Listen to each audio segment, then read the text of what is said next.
Voilà. Alors, donc petit sommaire pour introduire tout ça. Dans un premier temps, on a donc cette question, pourquoi avez-vous besoin donc de ces astuces? On s'est rendu compte en fait, moi j'ai pu me rendre compte lors de mes rendez-vous clients que le logiciel n'était pas forcément très bien exploité dans son intégralité. Et donc, c'est pour cela qu'on a choisi donc de faire ce webinaire pour pouvoir vous guider et pour pouvoir vous donner donc ces astuces afin donc de pouvoir automatiser et optimiser l'utilisation que vous faites du logiciel. Voilà. En termes donc d'astuces, on va parler donc d'automatisation, donc du processus donc du traitement client, de vos tâches quotidiennes et de ce que vous faites donc sur le logiciel régulièrement. Et puis donc des astuces d'optimisation.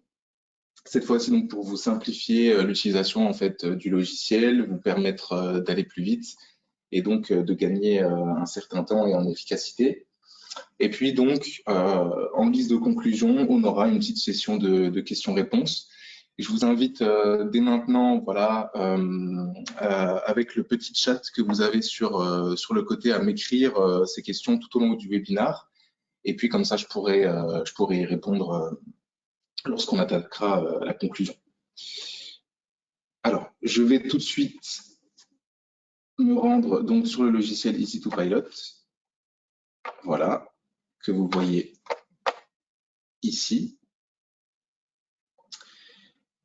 Voilà. Dans un premier temps, je vais vous parler donc d'une option du logiciel donc qui se trouvait en fait l'envoi de SMS depuis votre logiciel EasyToPilot, principalement pour confirmer les rendez-vous, les visites à vos clients. Et donc, on a la possibilité donc de faire partir donc directement ces SMS depuis l'agenda. Je vais simuler avec vous une prise de rendez-vous donc classique, et puis on va voir donc comment envoyer un SMS depuis donc ce rendez-vous directement. Donc là, je vais rapidement mettre un titre à mon rendez-vous. Je vais sélectionner un type de rendez-vous, peu importe. Et puis ici, donc, on voit bien deux cases différentes. Donc la confirmation du SMS, qui va, en fait, lorsqu'elle sera cochée, envoyer un SMS directement à la personne. Et puis, lorsqu'on coche la case rappel SMS, ici, on a un déclencheur. Donc, on a la possibilité de dire, voilà, je souhaite envoyer mon SMS, je souhaite que le SMS parte à telle date, à telle heure. Et puis, donc, on a la possibilité donc, de choisir le modèle qu'on aura préparé en amont dans la partie configuration, modèle de document et modèle SMS, que je vous montrerai juste après. Et puis, donc on a la possibilité donc d'y associer un client, un bien. Moi, c'est ce que je vais faire tout de suite.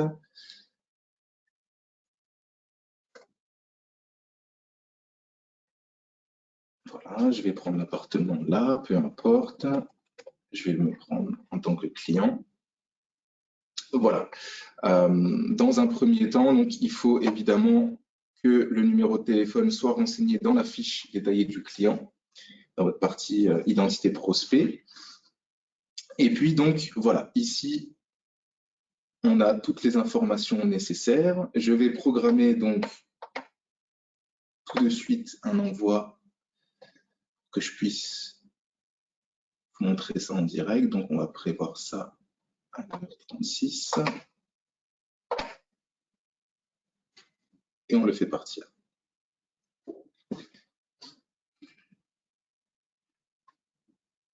Voilà. Donc là, on voit bien mon rendez-vous s'afficher. Bon, j'ai sélectionné congé, c'est pas très pertinent. Et donc, je viens de recevoir, voilà, donc ce SMS ici. Voilà, me disant bonjour Monsieur Descartes, je vous confirme bien notre rendez-vous à telle date, telle heure, etc., etc. Voilà. Maintenant, je vais vous montrer donc où cela est configurable. Voilà, donc vous avez donc la partie configuration modèle de document. C'est ici, entre autres, que vous pouvez donc paramétrer tous vos modèles de mail, de rapprochement, etc., pour ceux qui connaissent. Et puis donc ici, on a la possibilité donc de modifier le type de message qu'on va envoyer. Voilà.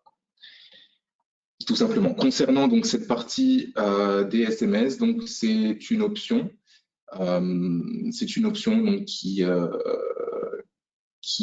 génère un coût, car si vous voulez, on achète les SMS directement à OVH et on vous les refacture. Voilà, on ne fait aucune marge dessus, bien évidemment. Le coût est de 9 centimes du SMS. Il y a donc un pack à 1000 SMS qui revient donc à la somme de 90 €. Si vous êtes intéressé, si vous voulez plus de renseignements là-dessus, n'hésitez pas à me contacter. Je suis à votre disposition. Ensuite, on va passer donc à une autre partie donc majeure et essentielle du logiciel. Moi, je la considère comme une de ses plus grosses forces. Vous allez avoir donc la partie des callbacks. Les callbacks, qu'est-ce que c'est? En fait, ça va être les messages que vous allez recevoir depuis les formulaires de contact. Donc, soit depuis les différents portails immobiliers, Atom, Imotop, Vortimo, etc., ou bien depuis votre site Internet. Si votre site Internet est connecté via une passerelle au logiciel Is2Pilot, on a la possibilité aussi de récupérer ces callbacks. Et le principal en fait intérêt de ces callbacks, ça va être donc d'avoir la possibilité d'alimenter mon fichier client. Donc, on va faire un test rapidement. Là, vous voyez, j'ai monsieur Jamel Pimpe-moi ça. Donc, qui m'a envoyé un message. Ici, j'ai la possibilité, en passant la souris, de voir le message envoyé. La possibilité, sur la petite loupe, de voir le bien pour lequel il m'a contacté. Et puis, lorsque je vais donc accepter ce callback, on va voir ici qu'il va disparaître de la salle d'attente. Et lorsque je me rends dans mon fichier identité prospect, voilà, j'ai donc sa fiche qui vient d'être insérée en tant que client. Et puis, on voit bien donc que ces critères de recherche ont été repris, ainsi que toutes ces informations générales. Voilà, adresse email, numéro de téléphone, etc. Tout ce qui était présent donc depuis le site.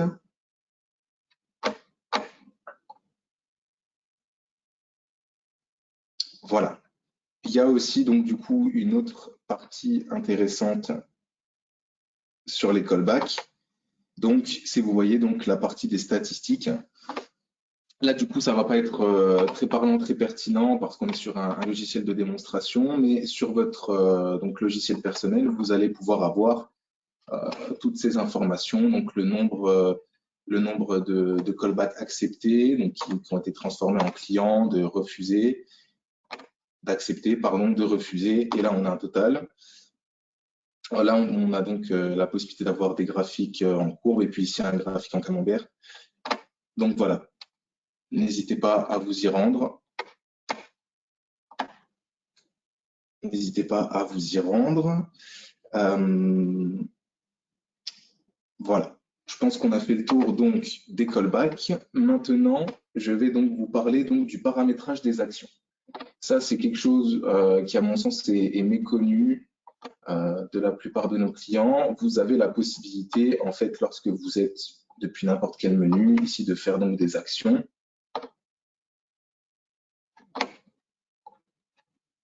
Différentes actions, voilà, donc vous les voyez, elles sont ici. Et donc, en ce qui concerne donc le paramétrage de ces actions, pardon, ça se trouve donc ici, configuration action. Et puis donc, on va avoir ici la possibilité donc de paramétrer nos actions. Voilà, donc ici, vous avez le listing de tout ce qui est présent dans votre logiciel. Et vous avez donc la possibilité d'associer des événements à ces actions. Si vous voulez, les événements vont être des actions préétablies en amont, c'est-à-dire que lorsque vous allez effectuer une action classique, que ça soit pardon, un compromis, etc., vous allez avoir la possibilité qu'une action anticipée soit effectuée sans que vous n'ayez rien à faire.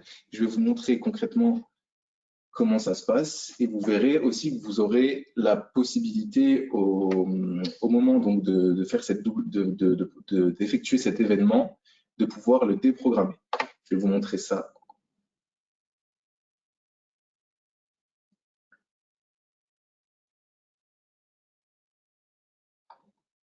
Tout de suite. Donc là, par exemple, lorsqu'on vient mettre un bien en vente, là, moi, je vais donc insérer mon client et voilà. Ici, on a donc la liste des événements qui vient se dresser et on a la possibilité de dire, voilà, OK, moi, je veux uniquement vendre et faire en sorte que le bien soit automatiquement dépublié après, l'action vendre effectuée. Et donc, voilà, en validant, donc ici, il faut bien évidemment venir remplir une date de signature pour pouvoir valider le formulaire. Et puis, après, dépublier, il n'y a aucun problème. Vous avez aussi la possibilité de déclencher voilà, à la date et à l'heure que vous souhaitez la dépublication donc, sur ces médias.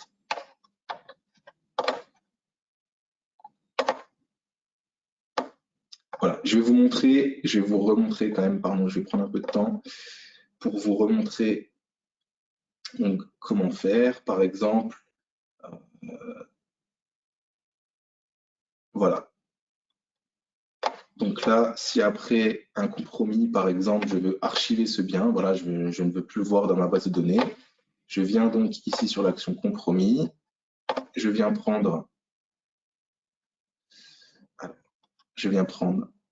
archiver et je vais venir en fait le déposer ici. Voilà. Donc là, on voit bien que ça a bien été pris en compte et surtout, il faut bien penser ici à aller dans les 3 petits points et à enregistrer votre action pour qu'elle soit bien prise en compte dans le logiciel. Voilà. Maintenant, une autre astuce aussi donc, qui a été communiquée donc, par un ancien webinaire qui date d'il y a à peu près un mois, qui est une nouvelle fonctionnalité en fait dans Easy2Pilot, c'est la possibilité en fait de générer donc des documents qui vont venir s'auto-compléter via les champs de fusion disponibles dans votre logiciel. Et cela donc en fait se traduit dans le logiciel par donc la possibilité ici d'accéder au bouton impression. Et ici, donc, de venir générer un modèle Word. Là, ici, on voit qu'il n'y en a pas. Car, donc, on vous propose, en fait, de vous référer, du coup, à la vidéo du replay du webinaire, ce webinaire consacré à cette nouvelle fonctionnalité-là, que vous pouvez retrouver, donc, sur notre chaîne YouTube. Voilà. Si vous avez besoin que je vous envoie le lien, le chemin, la marche à suivre, il n'y a pas de souci. Vous pouvez m'écrire ça. Et puis sinon, vous pouvez taper sur Internet ou sur Google Projetis YouTube et puis vous accéderez directement à notre chaîne. Vous verrez donc toutes les vidéos qui sont publiées dessus. Voilà. On a eu l'occasion d'en parler plus longuement.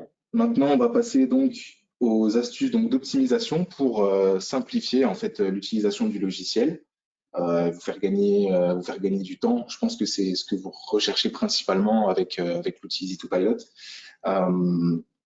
Donc voilà, et je vais maintenant vous montrer où est-ce que vous avez la possibilité donc de paramétrer les différents listings en fait des exports. Donc en fait, ça c'est possible donc dans configuration et listing. Et donc ici, vous retrouvez donc la possibilité de paramétrer donc les différents champs de ce listing depuis la catégorie souhaitée. Si par exemple, vous voulez faire un export de vos prospects et que vous voulez donc modifier cet affichage-là, il faudra vous rendre dans prospect. Et donc ici, c'est très simple. Vous avez donc 3 choses. Ici, donc un petit drag and drop pour venir déplacer en fonction de ce que vous voulez, en fait, de la place où vous voulez le mettre. Vous avez ça. Vous avez le petit œil, donc ici, qui est visible lorsqu'il est décoché et masqué lorsqu'il est coché. Et puis ici, donc, vous avez la possibilité d'exporter en CSV. Ça, je vous conseille de ne pas le toucher. Et donc voilà, on voit qu'ici, donc concernant l'export, donc le listing des prospects, on va avoir donc le commercial masqué, la civilité, la date de création, d'entrée, etc., etc. Voilà. Si je souhaite que le nom de mon commercial apparaisse en premier lieu, je viens ici, je viens de déplacer. Voilà. Je pense qu'il ne faut pas oublier de valider pour que ça soit bien pris en compte. Voilà, donc là maintenant, si on se rend, je vais tout de suite vous montrer un exemple. Si on se rend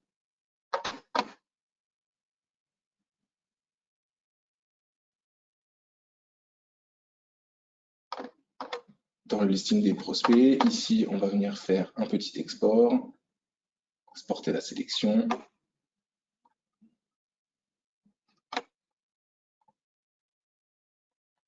OK.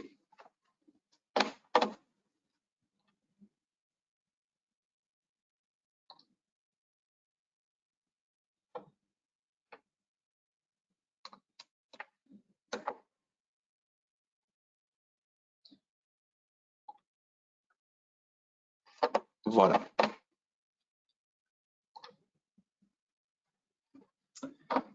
Alors maintenant, une autre astuce qui celle-là, je pense, pour ceux qui ne la connaissent pas, vous sera très utile, c'est la possibilité donc de retrouver en fait via ce petit sablier, donc ici en haut à droite, via ce petit sablier, donc vos 3 derniers clients visités sur le logiciel, ainsi que les 3 derniers biens. Par exemple, si là je me rends sur une autre personne, que Monsieur Descartes ou Monsieur Paie-moi ça, par exemple aller sur une Arianique,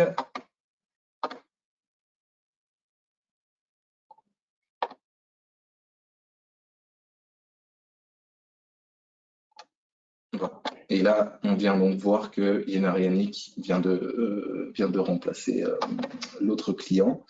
Et c'est pareil pour les derniers biens. Ça, c'est vraiment intéressant pour vous éviter à chaque fois de quitter la page sur laquelle vous êtes et de repartir appartement pour retrouver Monsieur Lénard. Voilà, ça, je pense que ce sera très apprécié. Pour ceux qui ne le connaissaient pas encore.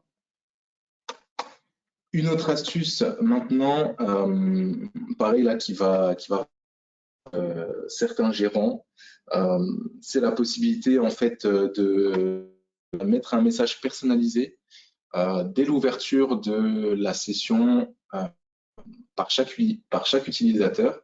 Donc c'est très simple. Je vais vous montrer où est-ce que vous avez la possibilité de faire ça. Donc il faut vous rendre dans configuration options. Et à partir de là, vous allez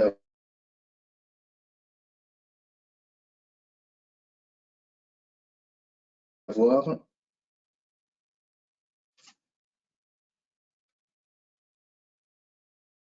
alors excusez-moi, je ne retrouve plus. Voilà, donc c'est excusez-moi, dans la partie communication, vous allez avoir la possibilité de mettre un titre. Si je viens mettre test webinar Progetis.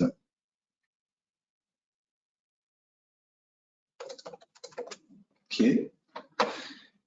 Ici, je viens donc ajouter tout ça. Je retourne sur le dashboard.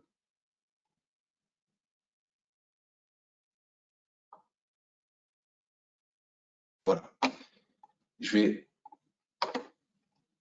vous refaire la démonstration d'une connexion. Et voilà. Lorsque vous vous connectez, vous voyez ce message-là. Donc ça peut être intéressant s'il y a des événements exceptionnels, vous avez la possibilité donc euh, voilà, lorsque vous ne voulez plus voir ce message et vous ne le verrez plus, tout simplement. Maintenant, une autre astuce donc, qui concerne GED, donc la gestion électronique des documents.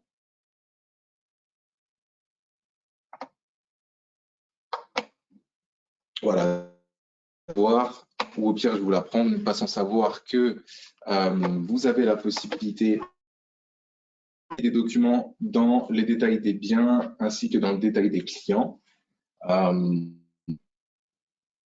Voilà, donc c'est ici, vous avez l'onglet donc documents et on a souvent eu donc des questions pour savoir comment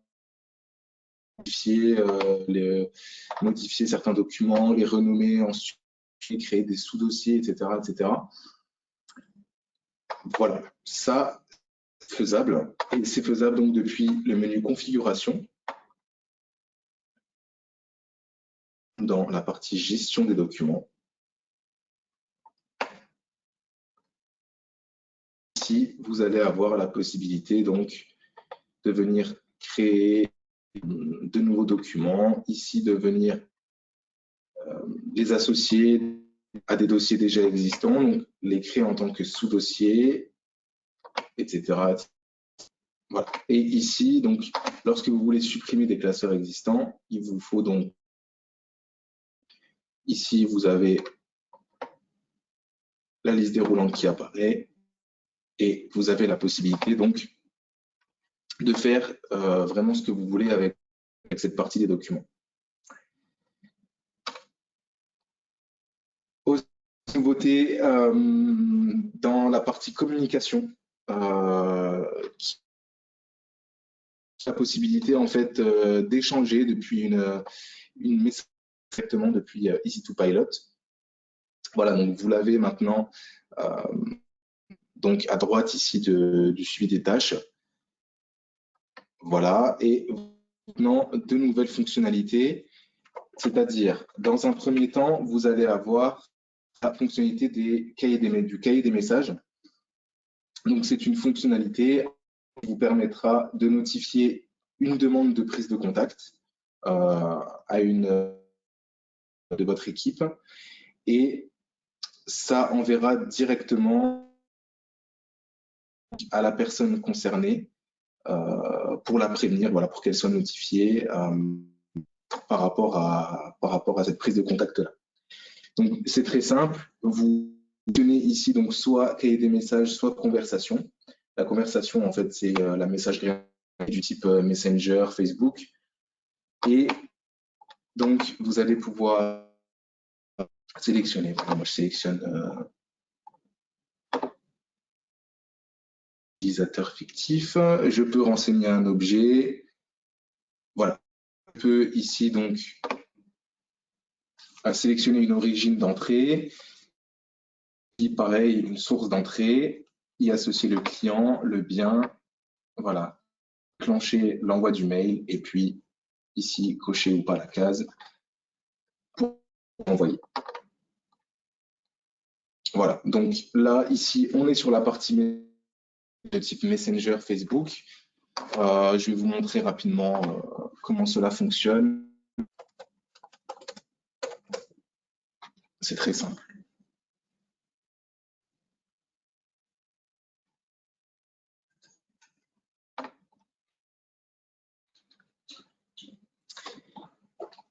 Voilà, alors.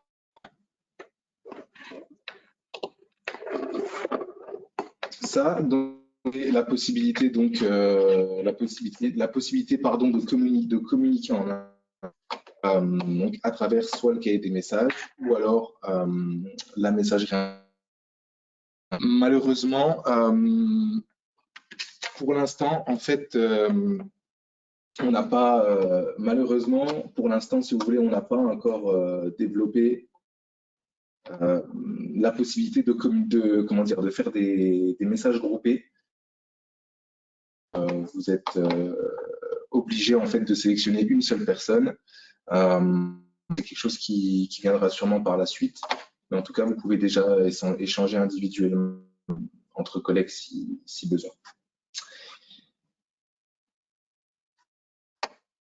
Voilà. Maintenant, et pour finir, avant la réponse, je vais vous parler donc de la partie automatisée, donc qui est en option en fait sur le logiciel Pilot, qui vous permet directement de facturer, déjà présente dans le logiciel, qui vous permet de facturer directement depuis le logiciel. Je vais vous montrer par quoi ça se traduit, hein. C'est très simple, c'est de par une action et un événement.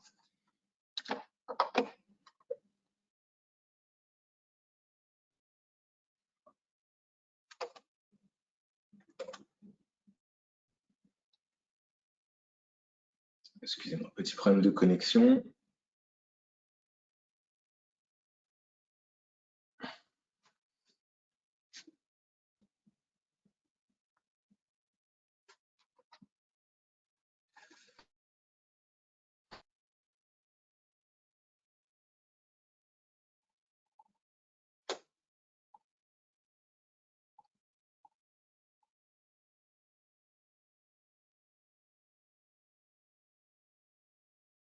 Ok.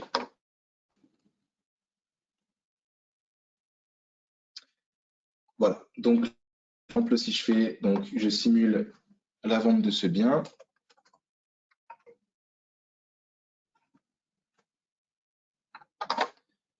Voilà. Donc, pareil, à travers un événement, je vais avoir la possibilité donc de générer directement,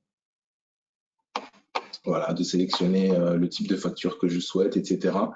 Et donc, ça, c'est possible.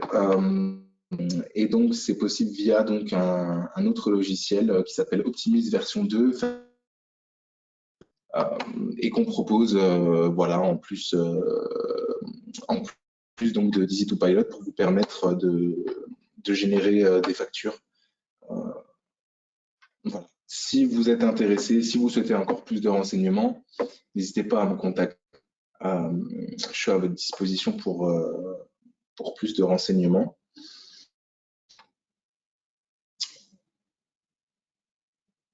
Voilà. Je vous remercie en tout cas de votre présence. Voilà. Je vous remercie, je vous souhaite une excellente journée. Au revoir.